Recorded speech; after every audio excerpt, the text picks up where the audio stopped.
I once said to myself, I'll probably die at 36 because I wanted to be just like Marilyn Monroe. People make mistakes. In a way, people have to make mistakes in order to learn from them and become better people. We can grow from our mistakes. We can help ourselves and others by never wanting to make these mistakes again. We can learn to forgive other people for their mistakes. People can change. But this story isn't about any of that. 49-year-old 𝗖𝗛𝗣𝗬𝗥𝗚𝗧, a former WWE wrestler, crashed into the back of a car, killing its 75-year-old driver. Julian LeFrancis Lasseter is looking forward to a normal Friday evening with his family. Not much is known about the 75-year-old, who is simply called Fran. He lives a normal life with his wife, children and grandchildren in Florida, where he is involved in the Christian community and sees the well-being of others as his mission in life. Fran helps people struggling with addiction and corrects their course. I am part of God's plan, he says, and his fellow human beings thank him for it. Fran is driving his Kia and stops at a red light in Ormond Beach. He will never get a chance to wonder why his life would end in such a small and seemingly insignificant moment. I mean, the way I look at it, did I stop? Sure, I did. Absolutely. But you know what? Shit happens. Life happens, and there's nothing you can do about it. Police later find an open bottle of vodka on the passenger seat next to Tammy Sitch, in the car that rear-ended him at a high rate of speed. She's drunk. She has no license. With the multiple DUIs, she has no business being anywhere behind the wheel. And I sit alone thinking about what I did to the Lasseter family that tragic day. I feel the regret and remorse deep inside my soul. Tamara Lynn Sitch had a completely normal childhood.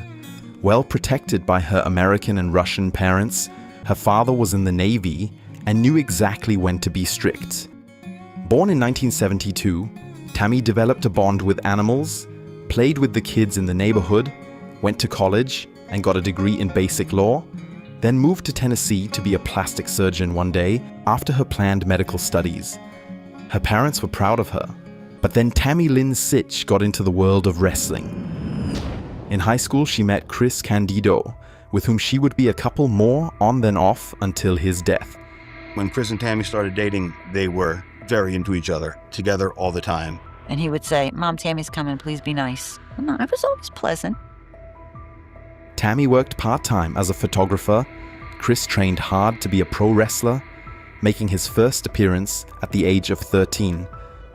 No one could have guessed in the early 90s that this story of two aspiring young people would come to a tragic and undoubtedly avoidable end. I thought in the very beginning that she was lovely. As addicted to opioids as Chris became, his biggest addiction was to Tammy. Tammy's legacy in wrestling is both a meteoric rise and a meteoric fall. The two sign on with Smoky Mountain Wrestling, where Candido hones his in-ring skills, and Tammy Sitch, now as Tammy Fitch, steps into a heel manager role. Loosely based on her real-life career, Tammy is a natural when it comes to drawing heat from the crowd. I saw a lot of natural talent in Chris Candido. Tammy had never been involved in wrestling. She was Chris's girlfriend. She would go and do some ringside photography or just support him. My name is Tammy Fitch of the New England Fitches. I'm sure you've heard of us. The largely male audience simultaneously hate her for her natural beauty and themselves for being so attracted to her. Tammy skillfully plays the Hillary Clinton supporter in the Republican state of Tennessee and complains about her discrimination as a woman. People hated that shit. I'm ready to become the first lady of Smoky Mountain Wrestling. She leaned into the idea that she could make people hate her. She wasn't scared of it at all. Cornette put her in a perfect spot because she was that. She wasn't playing a part either. That was Tammy. Where there's a pretty and marketable woman, there's Vince McMahon just around the corner. The CEO of the biggest and most important wrestling promotion signed Tammy and Chris in late 1994. Tammy starts in the World Wrestling Federation as newsreader but soon becomes 𝗖𝗛𝗎, her most memorable role. As for Chris Candido, Vince comes up with the less than intimidating name Skip. After a few months with Tom Pritchard, 𝗖𝗛𝗎 and Skip are joined by cousin Zip, who was originally called Flip. Together they form the Body Donners stable, consisting of fitness fanatics who do press-ups and jumping jacks in the ring and mock the audience for not being quite as fit as they are. Hi, I'm Skip. And I'm Sunny. Remember us? We knew you would. It was a rotten gimmick, and that's what got Chris Candido off on the wrong foot with the fans in the WWF, is they saw this as preliminary foolishness. And they weren't mad at Tammy anymore because she wasn't this bitchy heel manager. She was this girl doing jumping jacks, and she's pretty, so they started loving her. On the WrestleMania 12 pre-show, 𝗖𝗛𝗎 used both of her buttocks to help the Body Donners win the vacant tag team championships. 𝗖𝗛𝗎 was now a successful manager, and her buttocks would later receive a Slammy Award for Best Buns. Just 2 months later, not only the titles, but also 𝗖𝗛𝗎 moved to the tag team of the Godwins, two pig farmers. Then the titles and 𝗖𝗛𝗎 moved to the two cowboys of the Smoking Guns the following week. Skip and Zip, for their part, now needed a new manager, who eventually turned out to be Jimmy Shoulders, disguised as a woman. The WWF's course in early 1996 was a strange one, but it led into the Attitude Era that wrestling fans still rave about today. A guy like Stone Cold Steve Austin is remembered as a pivotal character, but 𝗖𝗎𝗎 too played a big part in getting the WWF back onto the road to success. They all succumbed to the feminine charms that 𝗖𝗎𝗎 displayed with her confident and aloof demeanor. For many, 𝗖𝗎𝗎 was the wet dream of the early Attitude Era. Tammy, from the beginning, was ready to conquer the world. And she didn't care who knew it, didn't care what anybody thought about it. While Miss Elizabeth was still full of elegance and restraint, and sensational Sherry showed signs of madness, 𝗖𝗎𝗎 struck a dominant chord and played with men like a puppeteer. There was her natural talent for heel promos, there was her ever-present arrogance, the wit, the glamour, and of course, there was her skillfully staged appearance. She was amazing on the mic. She was amazing as a manager. She was amazing at any damn thing in the business that you could possibly ask of her. Don't forget, this is what 𝗖𝗎𝗎 wants, 𝗖𝗎𝗎 gets, right, boys? 𝗖𝗎𝗎 was the original diva. She went from a 19-year-old kid to a 24-year-old sex symbol. 𝗖𝗎𝗎 hosted the 𝗖𝗎𝗎 Show for a short time, was voted Manager of the Year by Pro Wrestling Illustrated. It was clear to everyone that 𝗖𝗎𝗎 was the WWF pin-up girl of the 90s. A complete success. According to AOL, 𝗖𝗎𝗎 was the most downloaded person on the young internet in 1996, even before Pamela Anderson. I think it timed well with, the explosion of the internet, and all of a sudden it's, everyone's downloading sexy pictures of attractive women. Tammy was the first female internet sensation in professional wrestling. 𝗖𝗎𝗎 was everywhere, even beyond WWF programming. Meanwhile, Chris Candido, who was voted the most underrated wrestler by Pro Wrestling Illustrated, ahead of Al Snow and Dean Malenko, was dropped by the company after less than 2 years during an injury hiatus, and joined Paul Heyman's ECW in late 1996. Tammy had no idea that wrestling was going to pan out for her. She thought it was something that Chris was going to do. And then actually it made it all the more surprising when she got over quicker than he did. All her life, all Tammy Lynn Sytch had heard from everyone was how pretty she was and whether she had a boyfriend. Tammy had learned how to wrap men around her little finger and use this position of power to push through her own demands. The longer she was in the WWF and the more she saw through the notorious backstage games, the more serene and headstrong she became. In the beginning, a lot of people liked Tammy because she could come across as very charming. But once you got to know her, you understood that was just a front, and Tammy was all about Tammy. At times, it is said that there were entire rotations in which some distracted Chris Candido, while others went somewhere private with Tammy. Chris would be in the ring, wrestling, and Tammy would be somewhere else with somebody else in the back.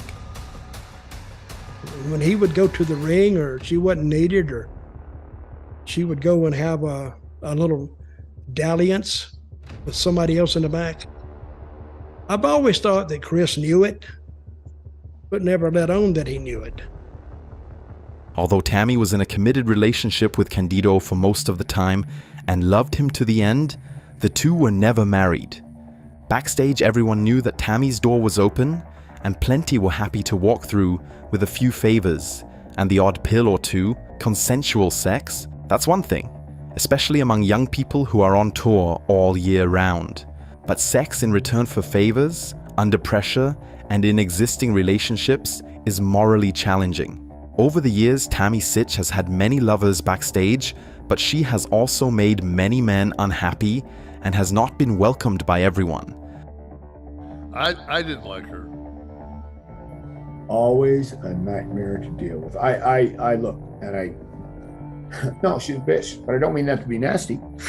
What? No. #1 hoe in the world. Biggest hoe in the world. You know, piece of shit. Jim Cornette talks about an incident in which Sonny was deliberately doused by a Godwin bucket on the show, but without Tammy's knowledge, the bucket contained real excrement from angry wrestlers. There must have been DNA from 20 different people in there. Tammy seemed to have heat in the dressing room. I don't know why. If cockiness was a penalty, then we wouldn't have much of a business. At least Tammy's backstage ego was something everyone knew about and could stay away from.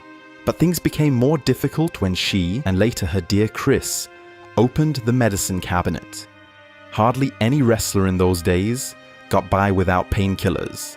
It was one injury after another. The body was pushed to its limits almost every day. Tammy also took a lot of pills, the only difference being that she was never an in-ring wrestler and therefore didn't suffer from physical pain. Tammy became addicted to drugs because she wanted to party and had fun doing it. I do think with the success, her head grew pretty big. Tammy, she didn't have any of that problem. It was the jack-offs that she was going out and partying with. They're all drinking, they're all doing somas. She didn't have any of those issues, she just started doing it socially. Then, of course, there was alcohol, a disease that will carry through to the last chapter of her life so far, right up to the death of Fran Lassiter. Tammy Sytch was an addicted and sex-hungry party animal with a big ego. It was around this time that she met Shawn Michaels. Die-hard wrestling fans will remember the time Shawn Michaels appeared on TV in 1995 with a black eye and subsequently had to relinquish his Intercontinental Championship. In a strange way, this led to the ominous Montreal Screwjob, and in the middle of it all was Tammy Sytch. Shawn Michaels had gotten into a bar fight and had to be hospitalized for a short time. No one wanted to accompany him, so Tammy offered to be Shawn's hotel neighbor. The two became close. Tammy looked after him every day, and they went to Jamaica to recuperate. The sexual relationship went on for several months, and everyone knew about it. Did Chris find out about Shawn and Tammy? I don't know if he actually caught him red-handed, but how could you not know is my point. She was a little girl that just wanted to be loved, and, you know, being loved by the top guy felt a whole lot better than being loved by, you know, her boyfriend that was down here, I assume. Chris Candido didn't like it, of course, but according to Tammy, they were no longer together at the time. We were together for, it was almost the 7-year mark. And it was like, I had the itch, you know what I mean? I was kind of tired of being in the same thing. And so we split up for a little while, and that's when I was seeing Shawn. Nothing was ever talked about, nothing was ever brought up. That's why, like to this day, I always wonder, did he know everything? Did he not know? If he knew, he just loved me so much, he just ignored it. At the same time, Tammy Sytch had found a good friend in Bret Hart. She says to this day that they were never intimate except for a single kiss, which Tammy didn't think was worth mentioning because she had kissed a lot of men. But Shawn Michaels, slightly paranoid, later became so frustrated that, supposedly under the influence of alcohol, he delivered his infamous Sunny Days promo on Raw in which he subliminally accused Hart of adultery, setting the course toward a screw job in which Bret Hart would be stripped of his title during a live show, contrary to Shawn Michaels' prior agreement. Situations like this show how dangerous Tammy Lynn Sitch's behavior could be for herself and others. It became all the more difficult when Tammy transferred her behavior to real life outside the world of wrestling. I am exactly where you all want to be, in the men's locker room tonight. In the WWF, she was the original diva, celebrated and successful. Outside, she was Tammy Sytch, an addict to pills and alcohol who never knew how to protect herself or others. Under the influence of alcohol, people make wrong decisions and do things that they would not do if they were sober. This disinhibiting effect of alcohol is expressly welcomed by society. However, society also expects people to pull the ripcord when alcohol-induced behavior becomes a real danger. If their own strength is no longer sufficient, they must seek outside help. Tammy Lynn Sytch has been to rehab several times in her life, and the WWE has covered the full cost of weeks of treatment at least 4 separate times. But Tammy always knew better, remained loyal to alcohol, and repeatedly got behind the wheel drunk. Looking back over decades, it's hard to excuse her as a victim of her addiction. Sunny's run in the WWF ended in the summer of 1998. She could hardly have achieved more. But now, even Vince McMahon could no longer overlook the backstage squabbles and constant no-shows, not because it bothered him more than before, but because he had now found an adequate replacement in Sable. The creative plans for Sunny had come to a standstill anyway. Sunny now lacked her leverage in this short-lived business. She was no longer best for business. Of course, Sunny didn't leave the company without having extensively fought out her alpha female role backstage with Sable. Today we know that Tammy could have kept her job if she had been willing to undergo drug and alcohol treatment. It only took 4 days for Tammy to show up in ECW after her release, where she reprised her old role and feuded with the likes of Dawn Marie, who called herself Tammy Lynn Bitch. She finally worked side by side with Chris Candido again, who had been silent on the subject of Shawn Michaels all this time, and was now dependent on muscle relaxants and sleeping pills after breaking his neck. At first things went quite well, but then Tammy and Chris started drifting into dark phases where they had to be removed from the shows at times. In early 1999, Tammy Sytch landed in custody for the first time after she failed to comply with a restraining order against her, filed by her own mother, whose property she entered. They were the 2 cleanest kids that you could possibly imagine. What has happened? What's happened to these 2? She would, walking on her high heels, her ankles would be vibrating and shaking and she'd be stumbling, and the audience noticed it on her entrance.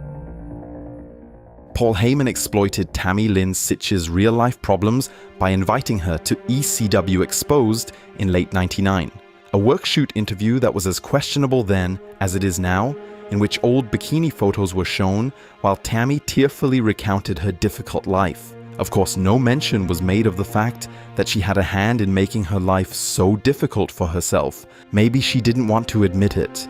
This interview proves the line between fiction and reality had been blurred long ago, with many statements that are still viewed skeptically today. And there were some nights that I was hoping I wouldn't wake up next morning. There were 2 main reasons why Tammy and Chris left ECW only a short time later: money and drugs. It was getting harder for Paul Heyman to pay their salaries on time and in full. Meanwhile, Sytch and Candido's drug problems became more and more apparent, and not just backstage. Their problems carried over to WCW, where things had already gone awry before their arrival in 2000. Candido was crowned Cruiserweight champion shortly after his debut, but after less than 6 months, the 2 talented workers who no longer had their lives under control were released. According to reports, Sytch was found unconscious several times, surrounded by syringes and bottles, although she repeatedly managed to pass negative drug tests. Tammy Lynn Sytch loves to lie. She usually does this to make herself appear in a better light or to get out of difficult situations. Her autobiography is full of accusations, and her social media posts are absurd in some places if you are looking for the truth about Tammy's beliefs. In addition to many fake stories, it stands out, for example, that she was unable to get pregnant after an alleged abortion and recently adopted a baby in Cambodia. In 2001, she said that she had an inflammation of the pancreas due to her alcohol abuse and that doctors gave her only 48 hours to live. She was given the last rites twice before she miraculously woke up the next day and everything was fine again. A good friend suffocated, her best friend died in a hospital. Of course, such strokes of fate and all the downs in her life can leave their mark on the psyche. But the more you get to know Tammy Lynn Sitch, the more it seems that she did a lot of things out of calculation and selfishness, and that she developed a certain madness because of it. And she died. And she went cold in my hands. I didn't want to let her go. In her interview with Heyman, she said sometimes she wished she wouldn't wake up the next day. In another interview, she insists that she never had suicidal thoughts and generally never suffered from depression. Tammy Sitch's true state of mind remains unclear to this day, even into the trial that will put her behind bars for more than a decade. And Chris Candido, he tried to keep his head above water somehow with his beloved Tammy. After WCW, various indie appearances followed, but all of his big opportunities he had already missed. The two briefly went to Japan and worked in Puerto Rico, where they had to live homeless on the beach for a while. So they ended up in huge debt and ultimately ended up losing their home. But Chris pulled himself together, got clean, went back on the attack, and made his debut with Total Nonstop Action Wrestling in January 2005, where not only his career, but his life too came to an end in April of the same year. While Tammy often got bored with her new tanning salon and fell off the wagon, Candido wrestled his last match at TNA Lockdown. One false landing, one false fall by his opponent was enough to break both bones in his lower leg. Chris received titanium plates in his leg and knew that this injury would put him out of action for a very long time. In order to stay relevant and not lose everything straight away, Candido decided to take the injury into the shows and make the best of it away from the ring. Tammy was there to support him, and it was perhaps she who ultimately supported Chris in his decision to get on the plane to the next TNA show on that fateful day. Against the doctor's advice, Candido put himself through too much strain too soon after the operation. It was long assumed that a fatal blood clot had formed on the flight. Today we know that Chris Candido contracted acute pneumonia during the operation, which practically cost him his life the same day the illness manifested. Candido was only 33 years old. A goddamn broken ankle killed him. Doctor comes in, kneels down in front of me and says, "Sorry, he's gone." I said, "What?" I said, "You're sorry he's gone?" I said, "You were gonna, what are you talking about? Gone where? Where did you go up and walk out?" It's like, "No, we lost him." Like, what do you mean? I don't comprehend this. And then that's when they said they found the blood clot. They said after the surgery, a blood clot formed in his ankle and went to his lungs, which caused a pneumonia, and went to his heart. Tammy Lynn no longer had a chance to speak to the love of her life and was subsequently ostracized by Candido's family. This, perhaps the biggest crisis of her life, caught Sitch completely off guard, and is most certainly one of the reasons why she veered even further off course in the years that followed. Since then, she has made a few appearances here and there, and her natural talent has shown through time and again. Every now and then, she even got in the ring herself. Tammy Sitch always knew how to market herself, even if her appearances were less and less glamorous. In order to make money, she signed a deal with Vivid Entertainment for hardcore porn in 2016, and in 2020, she opened her OnlyFans account. Fans could have their picture taken with her in bed for money and could bid for one of her breast implants on eBay. If she had left this second career alone, Tammy Sitch would probably be a happy and wealthy woman today, perhaps even free of her addiction. Instead, she can't get rid of her old behavior and still doesn't understand how much she herself is responsible for many unpleasant things. In wrestling, she was a heel most of the time. Heels always see themselves as victims. Tammy always wanted to whitewash her own guilt, always had her excuses. But what happens when the supposed victim becomes the perpetrator over time? I once heard her say she has no regrets. None. Zero. Zilch. I don't know if you are a living, breathing human being that you can truly utter those words and mean them, because mistakes are regrets, in my opinion.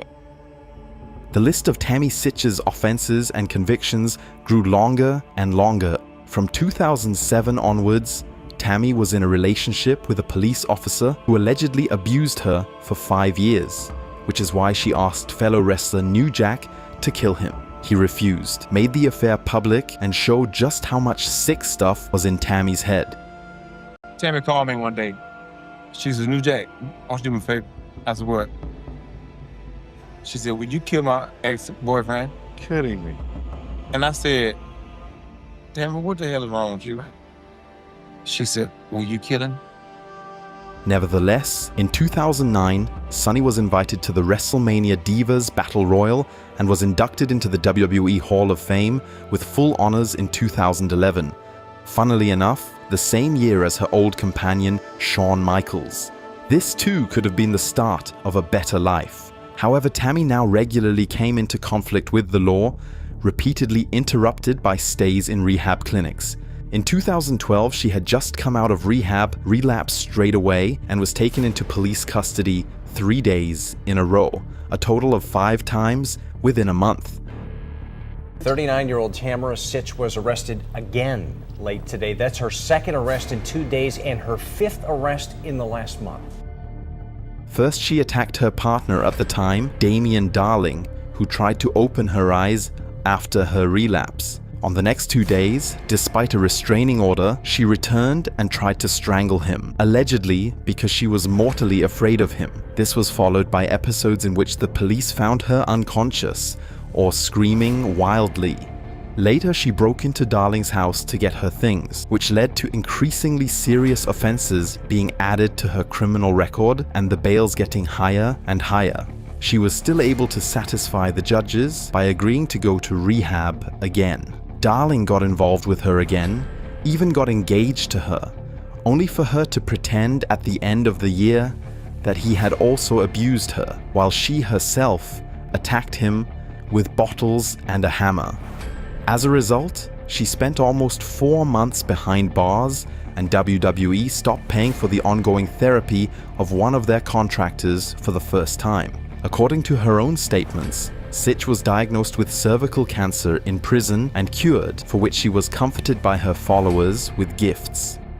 The years passed, the alcohol remained, and Tammy diligently continued to show her civil disobedience. In 2015, she was arrested for the first time for driving under the influence of alcohol, then for the second time 2 days later, then again a few days after that, and finally, she was sentenced to 3 months in prison.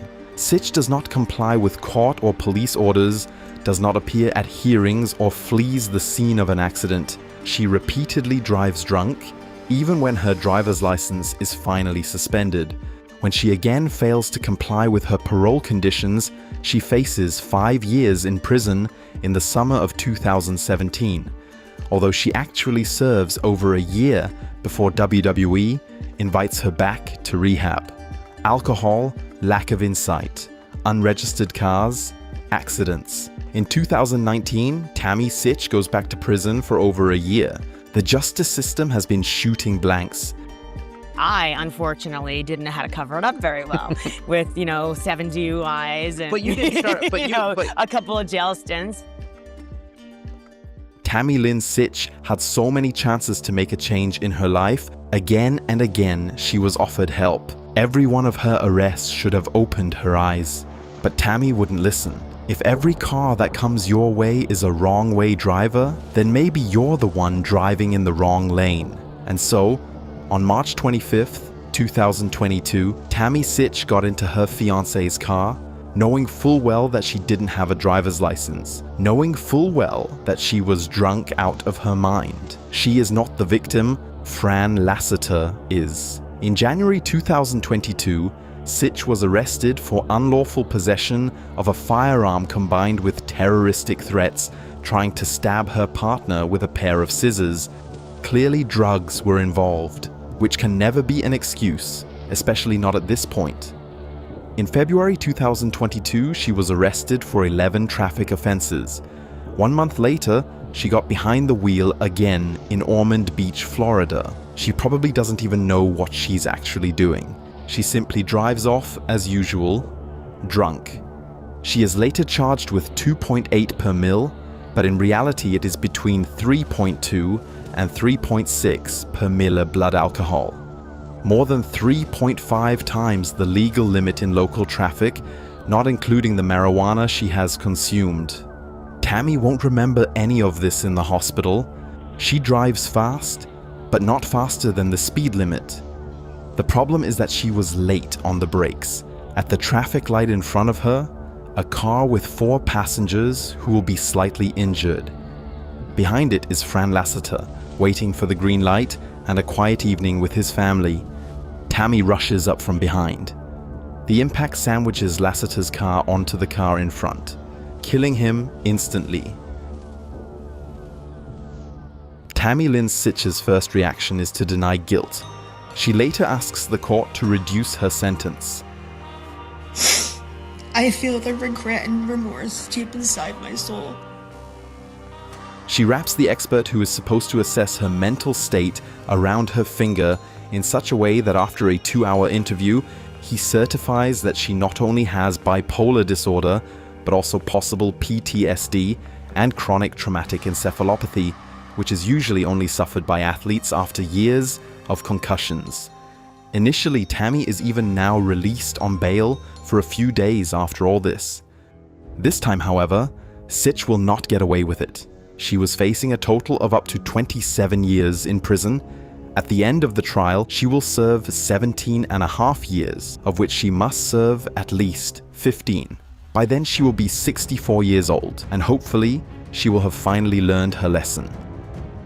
Every day since my dad has been taken from us has been incredibly difficult. I wish we had a different outcome today. If she does reoffend, she will serve an additional 8 years. She's denying it and denying it and denying it. And when you can't be honest with yourself, you're not going to be honest with anybody else. So I just don't think she's coming out. I hope she doesn't. I don't want to do any more damage. Yeah, beautiful girl, ugly heart. 𝗤𝗢𝗓 𝗔 will forever have a human life on her conscience, but it will probably gnaw at her more that she will be out of action for a very long time. Sonny doesn't always get what Sonny wants. Criminal law is in part about personal punishment for the perpetrator, but above all it is about protecting the public from further crimes. Fran Lassiter urgently needed this protection.